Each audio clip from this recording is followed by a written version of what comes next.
Hello, I'm Paul Whitley with C-Suite Support. My effort is to help you grow exponentially. Today we're going to have a guest with Jeff Worley, and we're going to be talking about what do you need to do as a small business to pivot and get back to normal business and hopefully even better today. We monitored together a group called C-Suite Support, which is about a 300-member group of fractional CXOs of all kinds, CHOs, CHROs, CMOs, CROs, CFOs, CEOs, etc. In addition to that, B2B members that we work together to try to help companies and have access to people that can do what your company needs to do. So we're glad you're joining us today. If you would let us know what industry you're in and what your interest is, then we can get back to you or at least understand our audience members. So with that, I'd like to introduce Jeff Worley, this character on the side here, and talk about what he does, and we'll get into what and why later. Well, thanks for having me. Appreciate you giving me this opportunity. Excited to be here. I mean, as you know, we go way back with C-Suite Supports, you behind your vision, and me being one of the helping founders. Excited to see how that's grown and all the opportunities we can have to help people. All right. Well, some of the things that, and I'll go back on this to get us started, you travel everywhere. Why on earth do you travel everywhere? Well, not anymore. COVID's put a pretty good stop on that. I've been barred to go to Canada now because of COVID and essential travels and things like that. But my fractional CFO and Chief Restructuring Officer business is nationwide. So, it used to be I had to get on a plane to go meet with our clients, and obviously one of the things that's come out of COVID is a lot of people using Zoom. So I've been using Zoom to do my meetings for years, but it's helped kind of make that more mainstream now. So I'll still do a fair amount of travel because I believe in the person-to-person. You can't replicate that through a phone or a Zoom meeting, but 51 weeks last year, was going strong until mid-March, and now I'm at home in Dallas virtually all the time. Well, as you know, I'm trying to find opportunities for you to keep you in Dallas so that we can do more activities together and work with more companies together, which we've been doing already. Some of the things that I'd like to throw out there, after I first met you and described you to my beautiful bride, she came to be a hostess at one of our first meetings. And at that meeting, she nicknamed you California. For anybody out there that's ever seen the movie Remember the Titans, and you remember the guy that came to turn that team around and run it and was cool, calm, and collected and looked like he needed a haircut all the time and needed his shoes tied, that was her first impression of Jeff Worley. Mm-hmm. And to this day, that's her nickname, my nickname. Tell me about it from this Iowa kid. Well, yeah, first of all, it's ironic being called California when you're, my statement is I'm a farm boy from Iowa, but to be clear, I was asked never to come back to the farm. I was more of a city kid. One summer during college, I worked in the fields, and we had kind of a mutual agreement that was not a good place for me to go back. So I was fortunate to end up getting a career as a CPA and then becoming a controller and a CFO. So I'm probably as far as you can get from California, with maybe the exception of occasionally when my hair grows out, I have the flowing locks. Don't surf, don't spend a whole lot of time in California, but I kind of like it. It helps me a little bit on my other than my Iowa farm boy image, so I just roll with it. Just roll with it. Well, I know about your travel. I know about California. What do you do to keep yourself occupied in your free time of what you want to do when you're not working? Well, there's not a whole lot of that right now. We've been blessed. Last year was our best year ever. And this year's been strong. Obviously, it's different with the COVID situation. So if I have time, it's golf. I'm fortunate that my wife plays as well, so I don't get in trouble for playing too much golf, even though there hasn't been a whole lot of golf so far. Got 9 holes in on Father's Day, and that's about it. But we've been focused on a process that I call We Need a Bigger Boat, because of all the things that COVID is doing and is projected doing. We see the portion of our restructuring practice and in our bankruptcy practice. We call our chief restructuring officer practice the bankruptcy avoidance part of our business, which we're very proud of. That's a success story, is avoiding bankruptcy. But we've been busy, working with you and other people in C-suites of getting additional support together for us as we prepare for what we think is going to be a very large wave of restructures and bankruptcies. So it's been a busy time.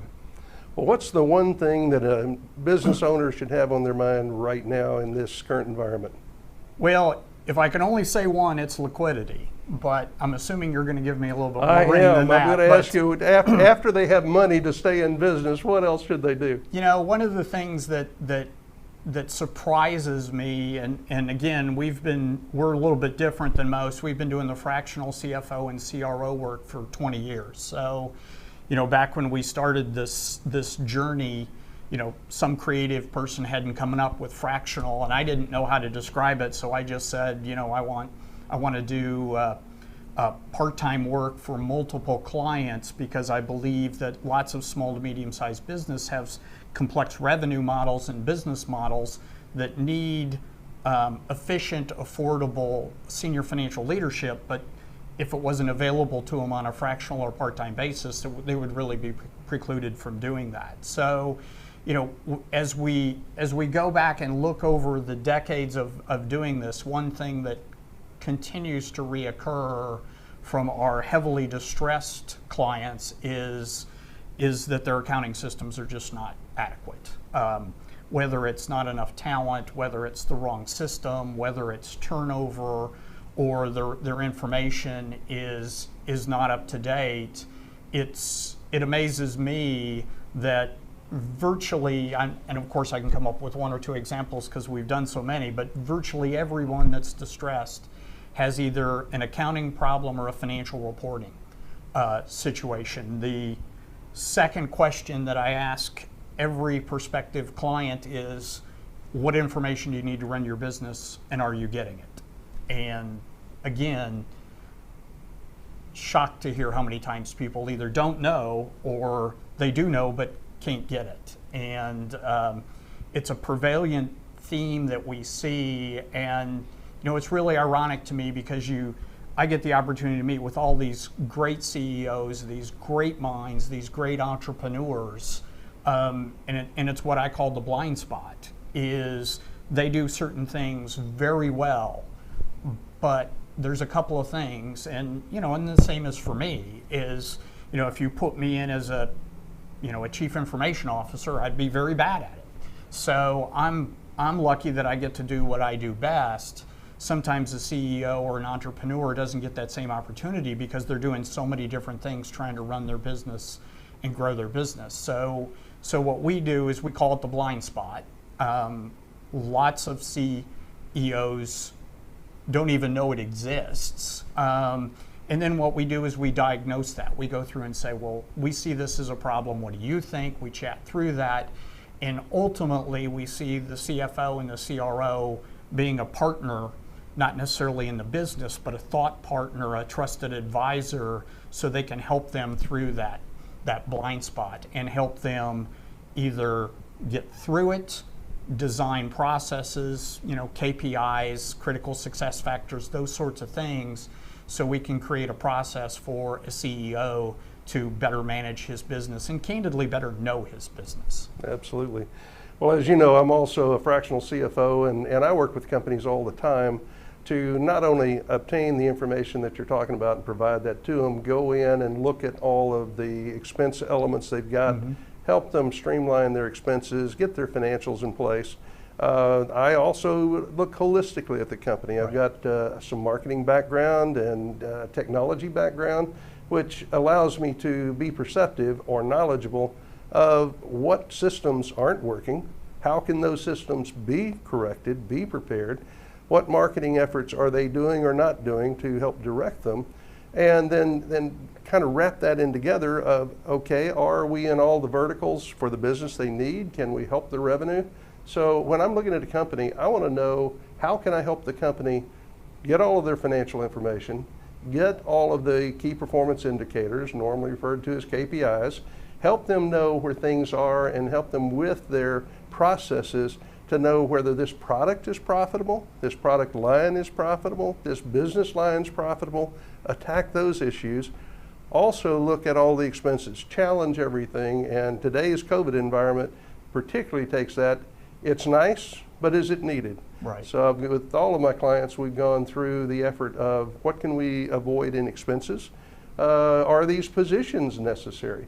So while we want to take care of everybody that's in our employ, at the same time, if our business doesn't stay in business, we're in trouble to begin with. Right. So that's kind of the effort of both of us, and we're both going down the same path, but we do it differently. Right. I'm not necessarily wanting to get into all of the areas that you get in, and vice versa. You're a smart man to stay away from the distressed you world. give me a lot of conversation That's about right. this is not something you want to do. So at any rate, going from there, why you? Why do you jump in and get some of these things taken care of? Well, and again, there's no one answer for that. What makes us different and why us is we've been doing it for 20 years. One of the things that you have to do, especially on the distress, the turnaround, whatever, you want to call that situation, chief restructuring officer, is you got to be quick. When you get down to it, the product that we ultimately sell is time. And that's time for the CEO or the CMO to tweak the business model, and we're usually in conversation with that and have input on that. But really what you're trying to do is the term they use in the business is called stop the bleeding. But before you stop the bleeding, you got to slow it down. So we've done this a lot, and our instincts are usually spot on. So the number one thing is we come in quickly, we parachute in, however you want to call that, term that, and we quickly assess the situation so that we can begin to tweak the business model and find out what's wrong. As you know, it's never usually one thing. I don't get called in and say, gee, if my controller just had somebody to help train them a little bit better, our business would be perfect. And again, that's one of the great tools that we have at C-Suite Support is when I go into a distressed situation and they need a COO or a CEO or a CMO or any of the CXOs as we call them, that's immediately at my fingertips, and that really helps me because it's usually not just one issue that a company is experiencing as they go through the pain of that process. So, again, we get in and we quickly assess the situation. The other major factor is fit. When I started this 20 years ago, there weren't a whole lot of people like me doing the CFO, the fractional CFO. Now through whatever reason, corporate downsizing, there's more people that, have our color of hair that are out there that are looking for either full-time employment, interim, or part-time. So obviously that's a blend to be fractional. And our term for that is just because you're part-time doesn't mean you're fractional.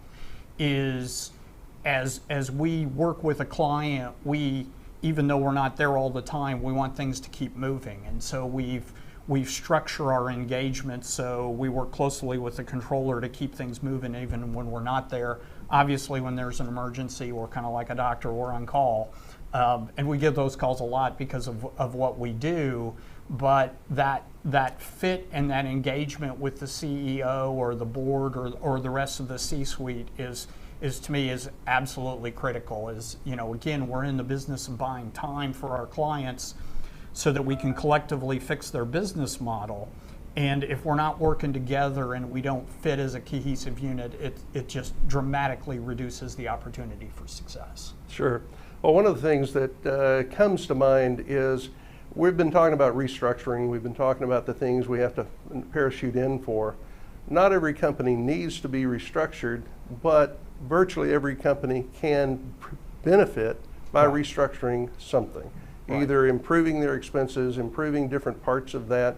And while both of us do the same thing for companies, the nice part about it is a small company can't afford a full-time person, nor do they need it. There's not enough work to do that. So that's what puts us in an opportunity to have multiple companies take the expertise we've had of running billion-dollar, multi-$100 million companies and take that past experience in coming in, I mean, in the last 3 months, I've brought in board governance for companies. We've restructured their corporate structure. We've brought in, I've hired a national recruiter for a company, hired CFOs for a company to lose a job, but the company needed it and I went in to clean them up. So we go in to help a company when they have needs, either short-term or long-term.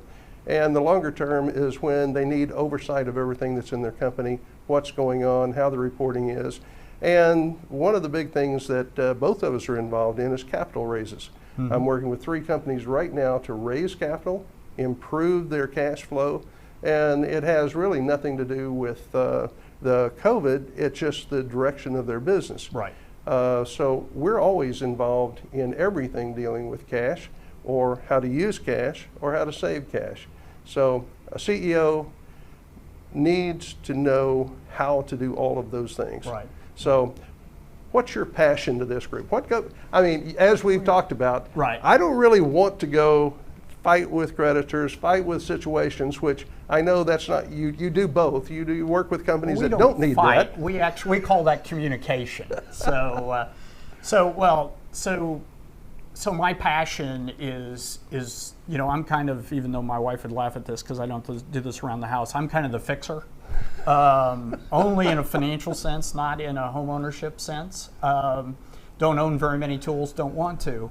But you know, we look at the process. Our passion is either it's what we call preparing for growth, which is, to your point, you know, the systems that we put in for early stage companies, because our sweet spot is, and we decided a long time ago not to be everything for everybody. Our sweet spot is early stage companies, repairing them for hyper growth, or companies that have had some sort of disruption to their model.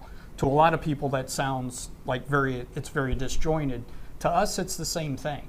A lot of the reasons that companies need to be restructured is because they don't have the process in place, or they did and something happened that they diverted from it.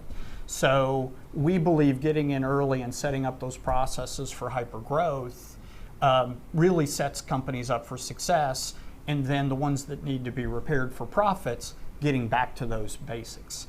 And you know, you mentioned capital raise, and you know, it's kind of hard to have a conversation right now without COVID, especially with, you know, all the headlines out there of yesterday was Texas's biggest day ever in terms of cases, and you know, we're in a recession because the second and third quarter are going to have, you know, dramatic GDP decline.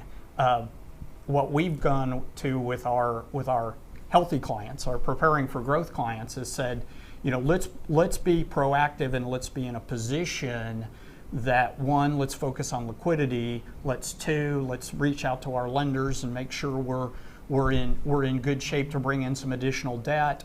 And let's go out to the equity market preliminarily and say, if there's an opportunistic acquisition, you know, I'm a firm believer in buying distressed companies, but only if you can assimilate them into a healthy culture.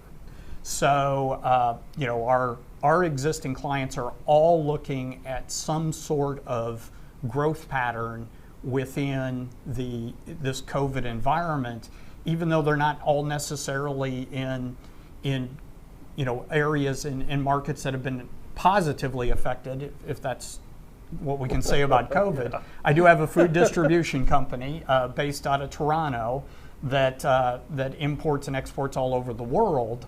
And you know, obviously, when COVID hit, same thing in Canada happened in the U.S. is there's a run on all the grocery stores. So you know, the March-April numbers were off the charts because of that. But now they're dealing with the fact that, you know, they import a significant amount of apple juice out of South Africa, and now with port closures and things like that, they're having to be nimble, which is another thing you absolutely have to do right now under the COVID world. You and I think collectively did 30 PPPs or something crazy like that. Yep. And again, back to your traveling point, even though I wasn't traveling, we did that all across the nation. And you know, that's another thing that CEOs and CFOs need to be thinking right now. Candidly, should have been thinking of it before, which absolutely. We did with our clients. Is as soon as we borrowed the money, we put in the system in place to make sure that it was forgiven. And so that process is starting. and stopping and changing as they've continually changed the legislation on what's being forgiven and whatnot. But again, that's all part of the having systems in place so you can adapt and be strategic, even in a time where it looks like there's not a whole lot of strategic going on right now because everybody is really kind of a wait and see approach on what happens with COVID and the second wave and the governmental programs and things like that.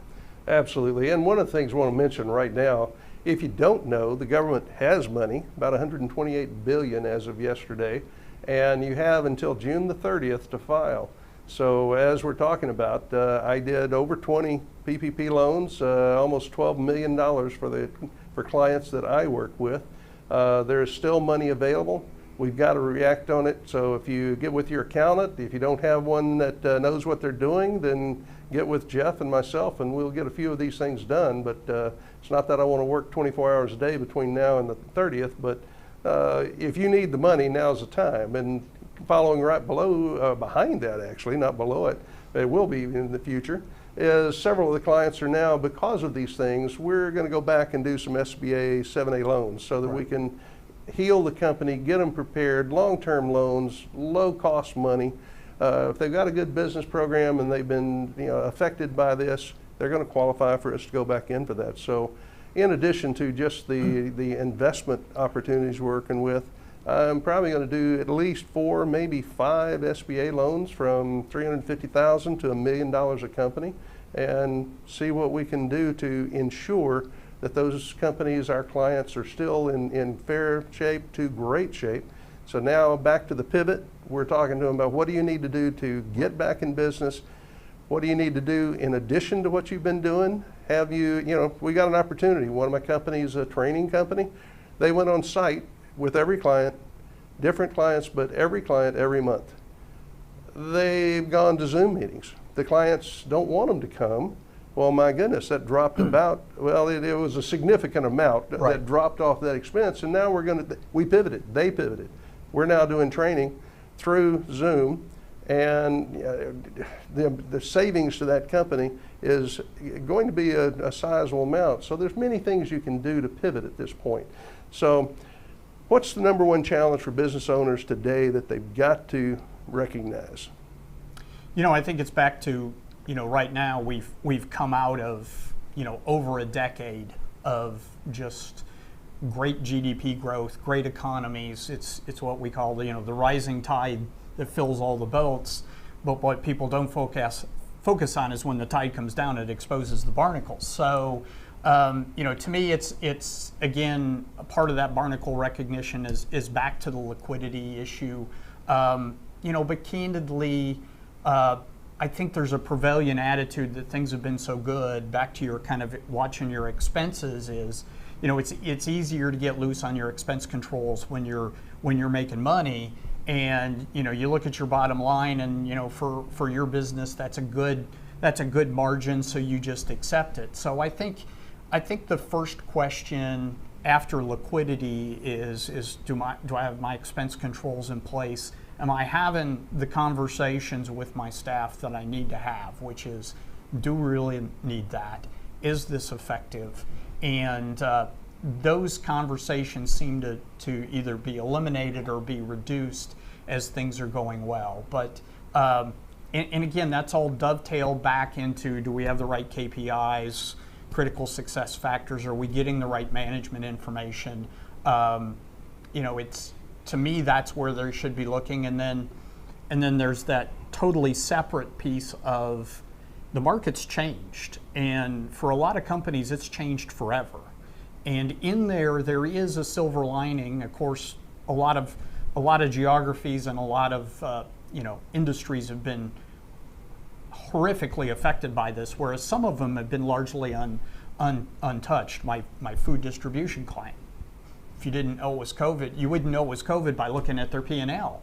So I think you got to be leaner, you got to be more creative, you got to be looking at opportunities for additional revenue. Normally when we get involved in one of those preparing for growth cycles, one of the things that we constantly talk about is multiple revenue streams. So not having, as we would say in Iowa, all your eggs in one basket. So, again, diversifying, being creative. Clearly business is going to be done differently, the new normal, whatever you want to call it. As we go forward, things are going to change, and if you don't change and go with it, you could be a casualty. You're right. One of the things that has been affected is a lot of companies, if not most companies, have put the brakes on all their marketing, all of their efforts to get out and get their business going.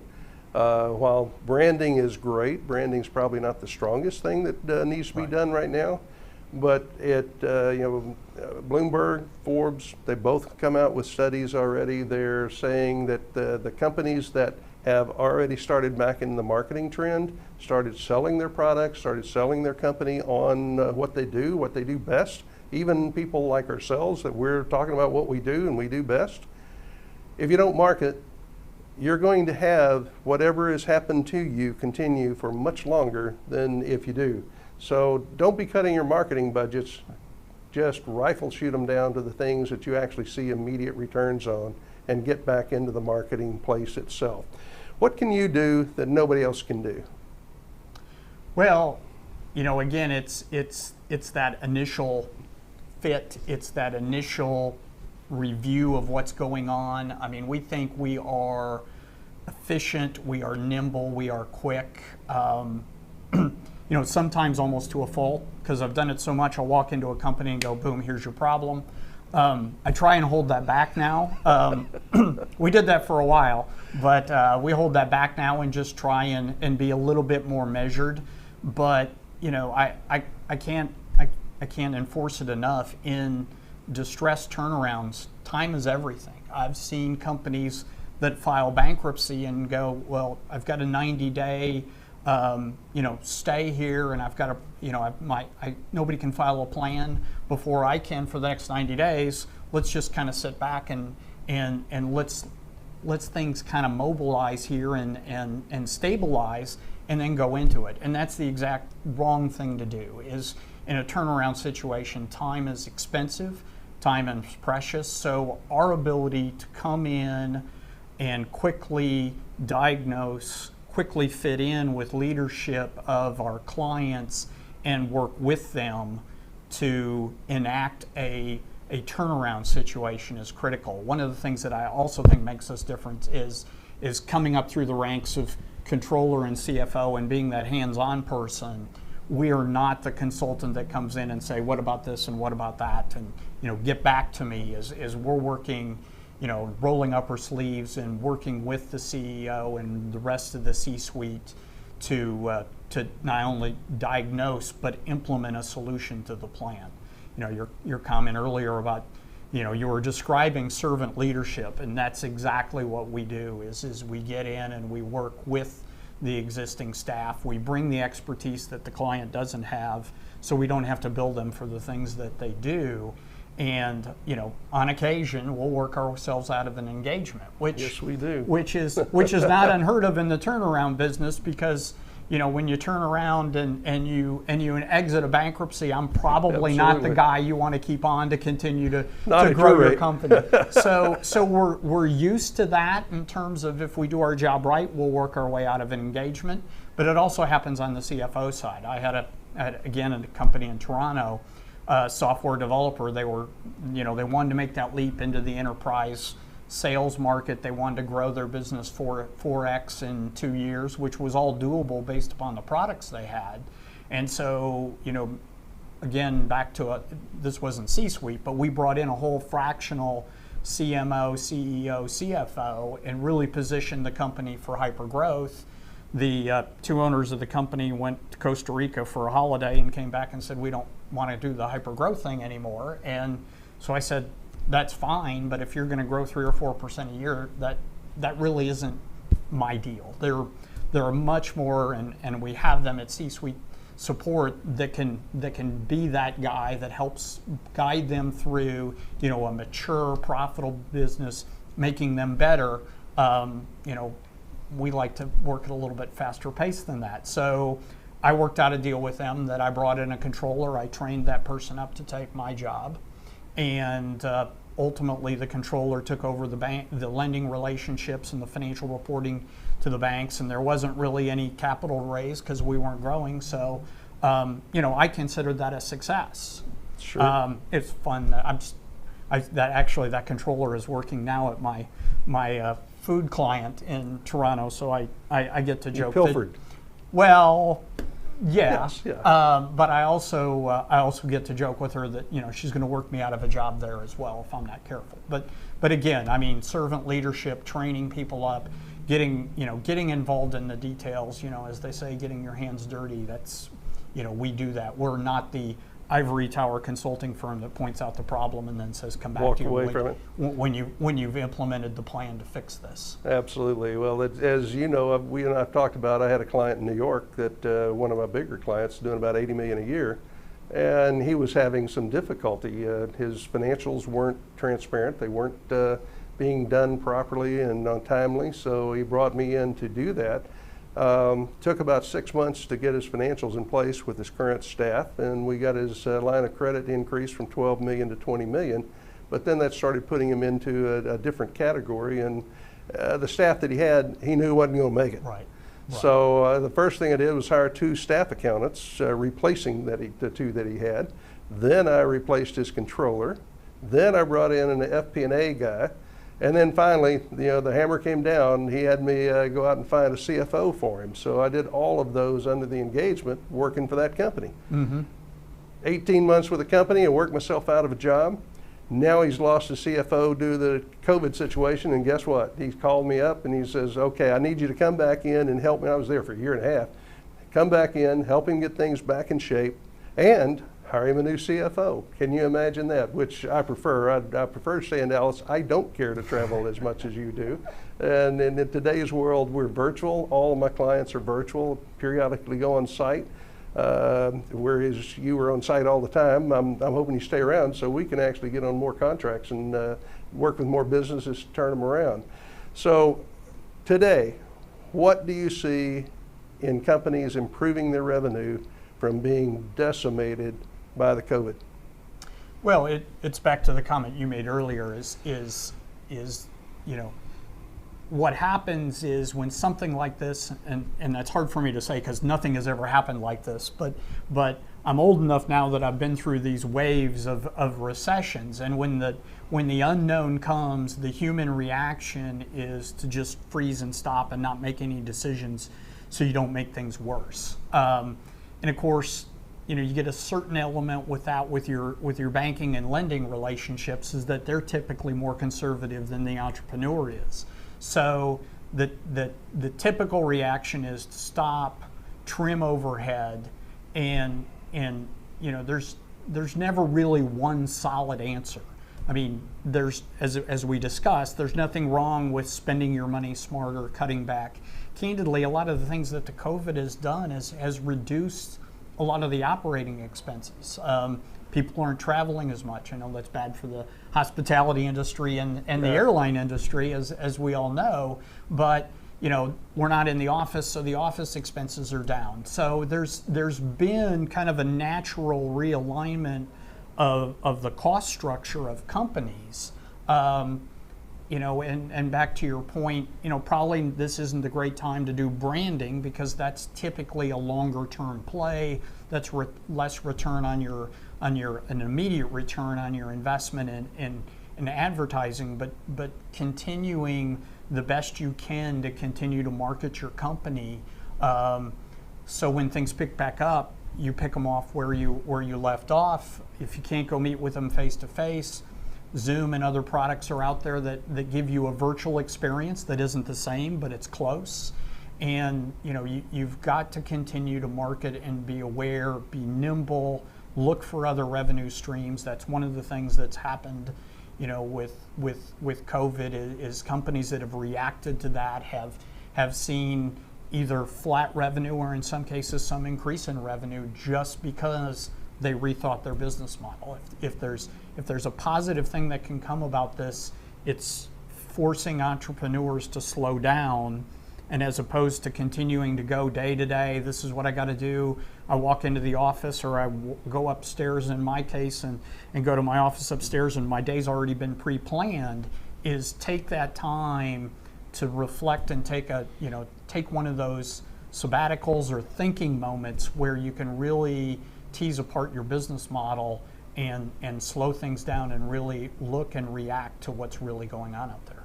Absolutely. And then pivoting to the expense side, virtually all of my clients, and if you haven't done this, you really should, because your creditors and your landlords at this point, they've been teed up for all of this, and they're used to it. We've been negotiating deferrals in rent, offsets in rent, not paying rent for 3 months, adding it on to the end of the deal, going to the lenders and having the payments deferred. This is the kind of thing that you do in your job every day, but today, the lenders, they're aware it's coming. So they're more receptive to doing those kind of things. So work on the revenue, get your verticals, find the things that need to be done, or find the new things that you can sell off of the things you already do. And then on the expense side, the door is open. Right. Go for every single thing that you can to reduce those expenses. and obviously you're saving cash flow, so that's a big deal.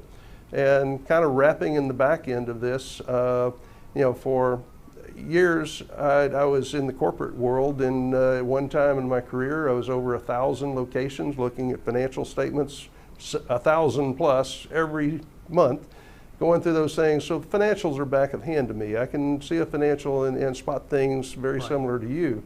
And then crossed over to where I went into a company as a CFO when they were doing about $6 million, and within a little over a year I became the COO, then the CMO, and then the general manager.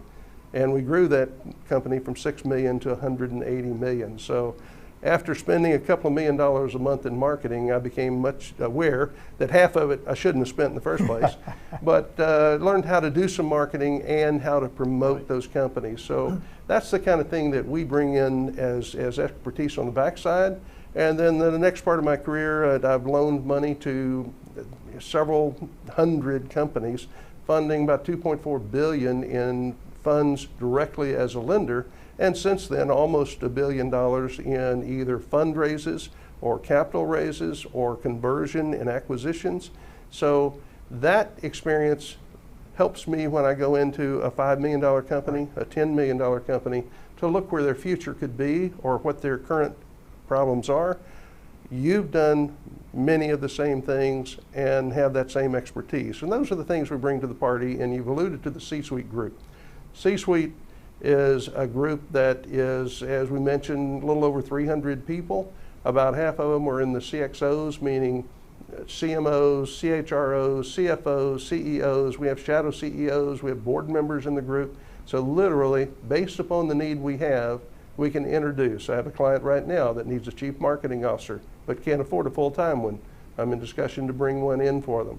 That's what we do with C-Suite, and one of the things that probably should be mentioned here is we're a strategic alliance partner with Entrepreneur Organization. We thoroughly enjoy working with them. I have several clients with them, and they had, each year we're working at different points in time with a little over 100 CEOs and hearing what their needs are, how to work with them, and helping them improve their businesses. So that's something we literally come down to. The last piece here is I've seen some quotes and seen some information about servant leadership. Tell me about your thoughts and plans towards servant leadership to help people and business owners, which business owners are usually people. Well, and the example of that, the best one I can give you is the one we just chatted about earlier, where the controller came in, and I brought a controller into the organization and trained her up, and she ended up taking over my position, and I worked myself out of a job. So getting your hands dirty, training people so that organization works well, even if you're not there, because someday that may be the case. The average CFO has a job life at a particular company of less than 2 years.